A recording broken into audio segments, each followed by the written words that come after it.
You're all set here? Excuse me? Are you all set here? Well, yeah, there's nothing else obviously you can help me out with at this point. So you're all set. So you're going to go to IA right now, correct? Yeah, I'll be there. All right. I'm going to be going. Okay.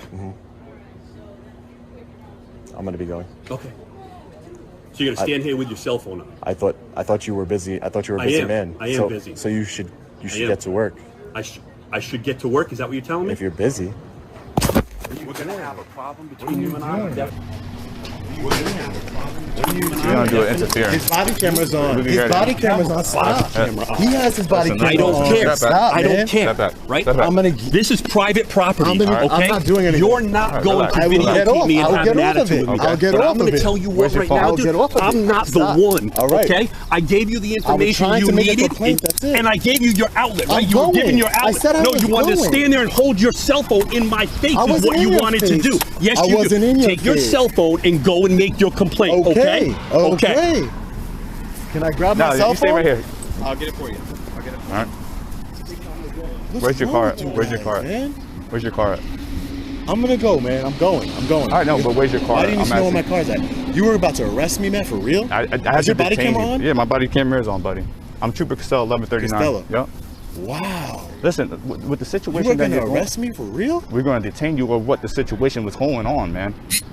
I'm leaving. Conversation's over. Go ahead. I'm leaving. Stop. Thank you.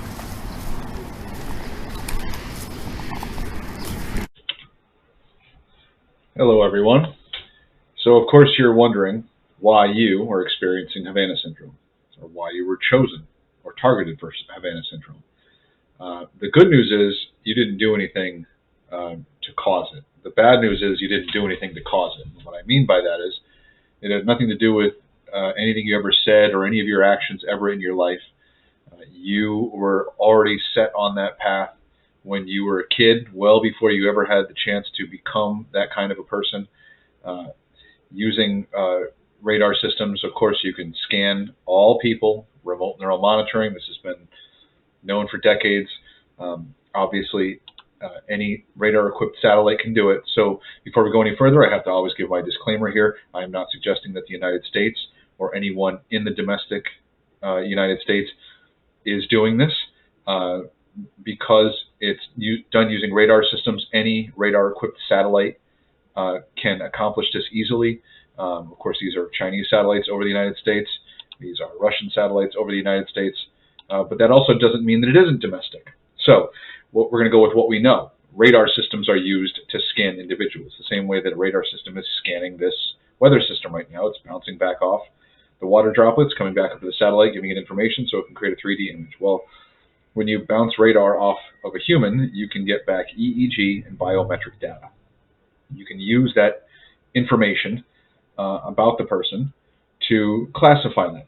Now, when you first started doing this, decades ago, 50 years ago probably, they didn't really have anything to go on. I'm just going to use the term they, whoever the perpetrators are, and they could be China, Russia, and the United States for all we know. It could be a domestic radar in the United States and the Russians and the Chinese. It doesn't really matter. If someone's house was blown up with a rocket launcher and the police showed up, they would say, okay, well, we're looking for one, people that own rocket launchers, and two, they'd have to be within range. So in that analogy, scaled up to this, it's who has the equipment to do it and who is within reach of it. And of course, that is going to be China, Russia, or the United States. And don't think that the United States is above this. You can't keep your eye on everybody. I mean, Snowden revealed, mass spying and criminal activity, the black budget that Congress didn't even know existed. So you can't guarantee, especially post 9/11, that the United States is somehow, above doing that to its own citizens. Congress is inept. Everybody's self-serving, and some dark, corner of some security agency somewhere could be doing this without any oversight or approval. So you have to get that out of the way. I mean, it's all or it's nothing. Who knows? But we know what it is. There are radio frequencies in the microwave range, and they're applied and delivered using radar systems. We know that for a fact. Bioeffects of selected non-lethal weapons tells us that. Existing radar units can be used, adapted from existing radar units. So back to why were you targeted? Well, your EEG indicated and biometrics that you could be a threat. Now, when you start scanning people at a young age, you don't really have much to go on. You just have some information there. But as time goes on and you get enough data, you can start to make correlations. So you have the data of somebody who, when they were 10 years old, and then maybe that person grows up to be an activist. They grow up to be a free thinker. They're not easily controlled by, media, state-controlled media. They are not partisan. You can't put them in one political party or the other and get them to fight each other, which is what they want.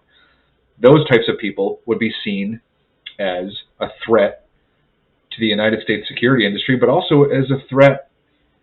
Let's say you were Russia or China, you would want to get rid of those people too, so that the United States would destroy itself from within.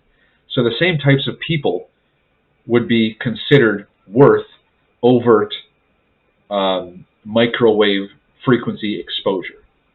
And I should have said in the beginning, why were you targeted for overt exposure? Well, because decades of covert exposure didn't really work, right? So you were scanned when you were young, and then you were maybe moved onto the potential threat to the security state list. If you were enough of a threat, right from the start, all of a sudden all the kids had ADD, in the late 90s. Well, those kids were early targeted individuals. The AI determined that there was something there that was worth, trying to derail that human being. It says right in here, synchronization, blah, blah, blah, blah, blah, using microwaves, controlling the process of motivation, attention, and memory, right? It's clear as day. Sexual behavior, aggressive, ingestive. All of a sudden, everybody became overweight. All the kids had attention issues.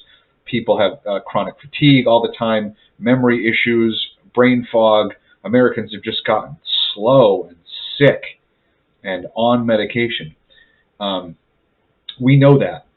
But once you realize and you can get enough data and you can see the EEGs of people who are going to be considered a threat, you see that as a kid, their biometrics and EEG were one way, they grew up and they became a threat. Well, then now you can take that information and say, well, the person who grows up to be an activist and a threat to the U.S. security industry had brain waves and EEG and biometrics that looked like this when they were 10 years old. So now you can just look for other 10-year-olds or kids that are 10 years old at that time that have those same characteristics. And then you can start working on them even earlier.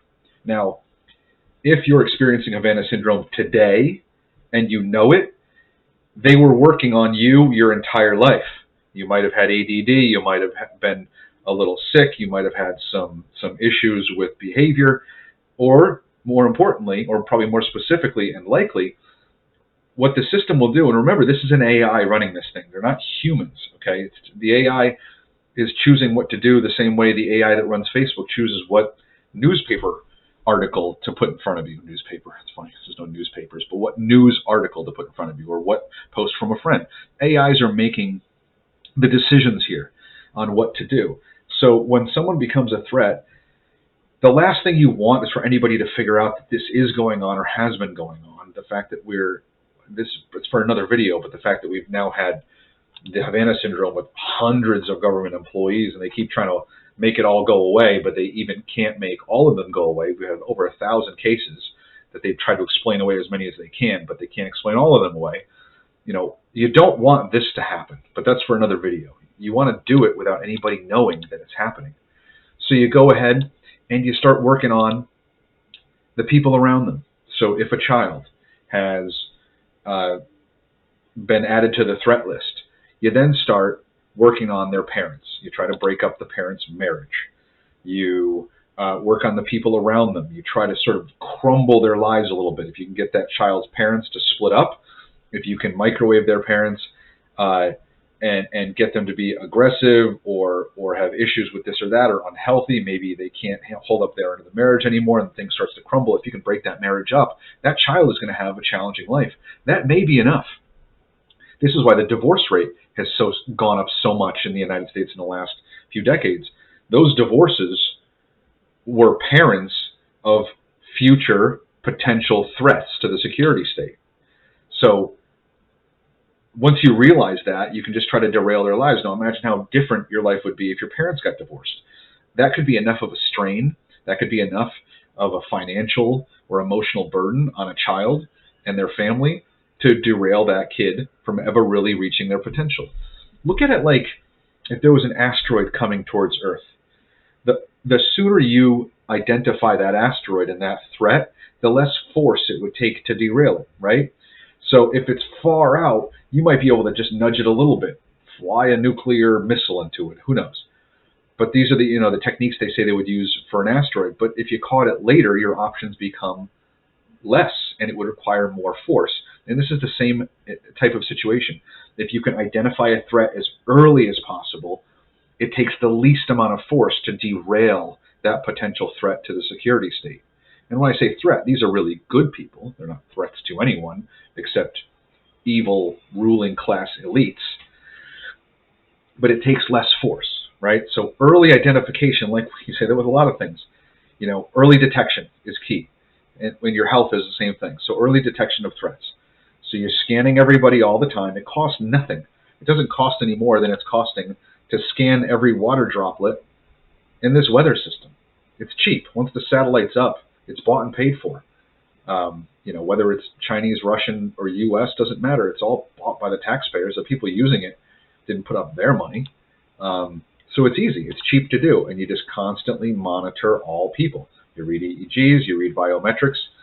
Anybody that's a threat, you give them a little bit of a nudge. If that nudge doesn't work, you nudge them a little more. And if that doesn't work, eventually one day, the people who have survived a lifetime of nudges on their friends and their family around them, and they've had their relationships broken up, they've had their families broken up, people around them have gotten sick or had medical crisis or behavioral health issues that were all caused by the satellite that were designed to break down this person's support structure. If that hasn't worked and they're still alive, well then, and I'm surprised that they would even bother doing this because of course it brings attention, well then it's time for the overt microwave weapon attacks, which are what happened to our government employees here with the Havana syndrome. Now, why that happened to them isn't the same reason it happened to you. That's for a different video. The fact that it happened to them is the most bizarre thing. This is the worst thing for the surveillance state. This is the worst thing for the security industry because it brought this to the mainstream. This had been happening for decades. This is their worst nightmare. So who did this to the diplomats? It wouldn't even make sense for the Russians to do it to them or the Chinese because the Russians and Chinese want to keep this quiet too. They want to be able to get away with doing it without anybody knowing. But that's for another video. So why have you gotten to the point where you even know that this exists and that your medical pain and fatigue, you've probably had some events, you've probably been hospitalized, you thought like polymyopoulos, you were going to die, you were keeling over, there's no explanation for it. If you fall into that category, those are likely microwave weapon exposure situations or experiences that you've had. It's because everything else didn't work. Okay, this has been going on your whole life. It's just incredibly simple and it's difficult to accept, but it's true. You're probably talking about tens or even hundreds of millions of targeted individuals that have already died off or had their potential stifled enough to make them no longer a threat. The Great Hack is a great movie. If you haven't seen that and The Social Dilemma, these two really will help you understand how we get here.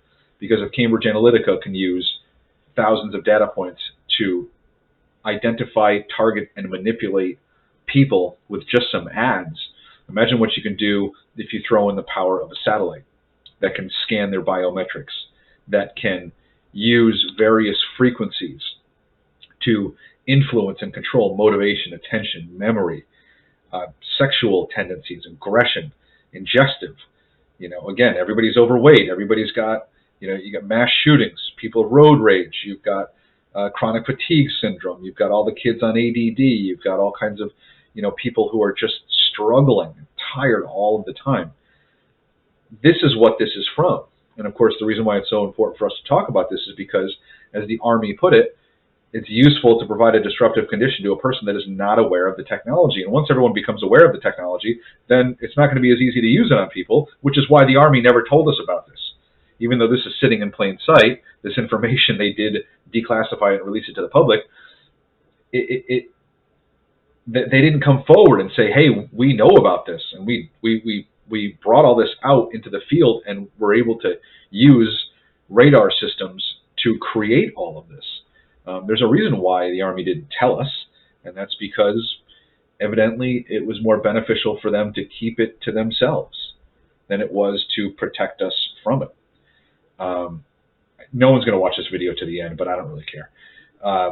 So hopefully you got out of it in the beginning what mattered to you. Why were you selected? There was nothing that you did. And that's the big thing, is the system is going to want you to think that you did something, that you spoke out. And you probably do speak out, but that's not why. I mean, you're going to become that person anyways. It was just because of who you are. And it's to get rid of these people in society. But remember, covert microwave weapon exposure or microwave frequency exposure is being used on everybody all the time. It's just not being used to make them sick. It's being used to influence their behavior if they're an asset in ways that help them. And this is ultimately a eugenics program, to identify threats and get rid of them, and to identify assets. In other words, people who don't ask questions, people who are probably greedy and self-serving, people who never stand up for anything, and to help them actually come together, be happy, help their marriages last so that they can pass on their apathetic, self-serving genes to their kids, and that you can send it in that direction. It's a way to influence and control society. And again, it doesn't have to be domestic. It could be the Chinese or the Russians or anybody with a satellite. It could be any one of the aerospace companies, and I should have mentioned that in the beginning. Remember, the Army doesn't make the equipment it uses. Militaries don't make the equipment. Aerospace companies make it for them. So well before they gave it to the Army or any other military on the planet, they were in possession of it and still are. Okay, there are plenty of private satellites floating around that can do exactly that. And quite frankly, the private companies are really the primary suspect. Again, I should have said that in the beginning, because if you find out the Russians are doing it, that could be, we could retaliate against them. But if you find out some private companies doing it, Congress would just look the other way, because they would realize, well, we should have figured that out. What are they going to do? Bomb, the aerospace company's factory? It's just, they would never admit that it was domestic in one of the aerospace companies, because it would make them look bad. And that's an unfortunate reality in human nature. Hopefully you got the answer you were looking for in the first couple minutes of the video. But clearly I've gone on for quite a bit here.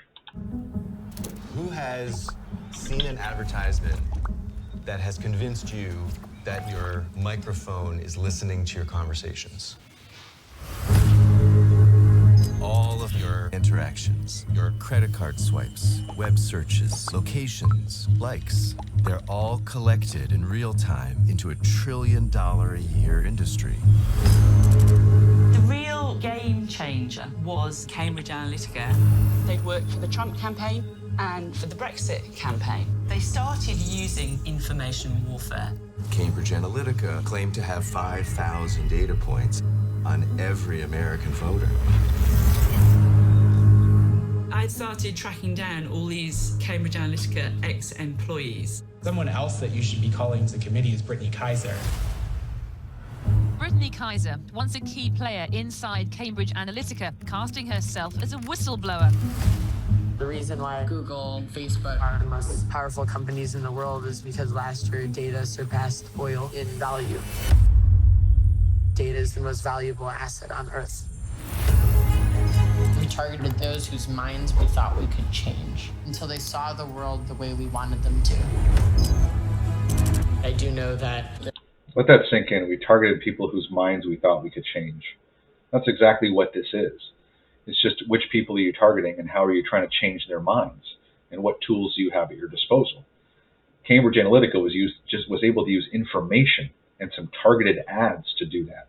Imagine if you could, just like the Army said in Bioeffects, use radio frequencies to affect their human behavior. Their targeting tool was considered a weapon. There is a possibility that the American public had been experimented on. This is becoming a criminal matter. When people see the extent of the surveillance, I think they're going to be shocked. And I still fear for your life. Yeah. With the powerful people that are involved. But I can't keep quiet just because it'll make powerful people mad. Data rights should be considered just fundamental rights. This is about the integrity of our democracy. These platforms which were created to connect us have now been weaponized. It's impossible to know what is what, because nothing is what it seems.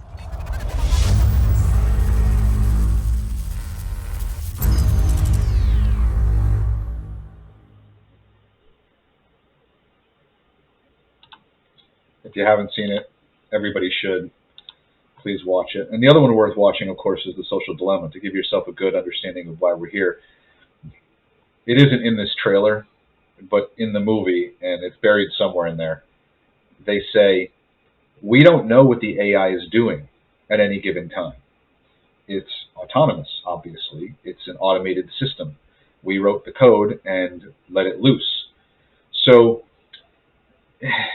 you're talking about having a computer make decisions about who gets microwaved and who doesn't. And obviously the humans are aware of it, but they're not aware of every little thing it's doing every little time. And of course, you know, these things are always started, even if it were domestic, it's always going to be started the same way they did it at Guantanamo. They hired those few shrinks and they said, well, we want you to help us stop the next 9/11. And we want, you know, you to help us develop techniques to get information out of people. And then very quickly those techniques were being used to torture people, unsurprisingly. And those doctors said, hey, we have some ethical objections to this and concerns. And they said, okay, we'll just revoke your security clearance and stop paying you. We have everything we need. See ya. So when it comes to tracking, you know, humans, it's always going to be the same thing. You know, you hire some companies and you say, we want to look for crime. Predictive policing is what it's called. We want to predict this. We want to find the next criminal before it happens.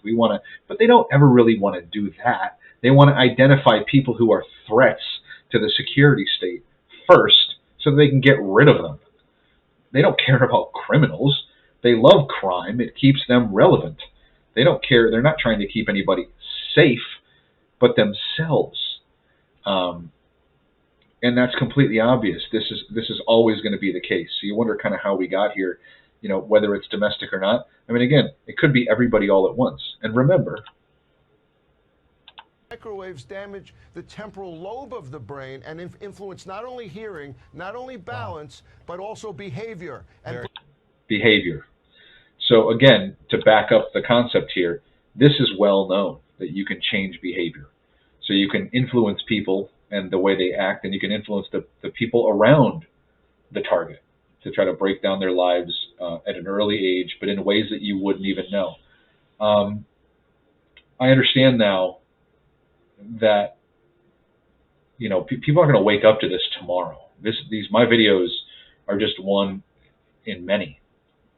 It's not going to make a difference today, but like Orwell or Malcolm X or you know, any other activist, it's going to make a difference at some point, and it's going to kind of reach a critical mass where all of a sudden it sinks in with people just exactly what was going on the whole time. Think of the death of Malcolm X. The day he died, his head of security was an NYPD undercover. There were 9 FBI agents in the room. They weren't there looking for crimes. They were there to control a social movement or try to stop it. This has always been the case. You give people like that technology, and they're just going to do what they always did. But you can also just make the argument the same way that it could be foreign. I mean, obviously, China and Russia want to get an advantage over us, and they would, I'm sure, love to see us, you know, fat, sick, and nearly dead. So this is why we got here. Hopefully, you got the answer you're looking for in the first couple of minutes.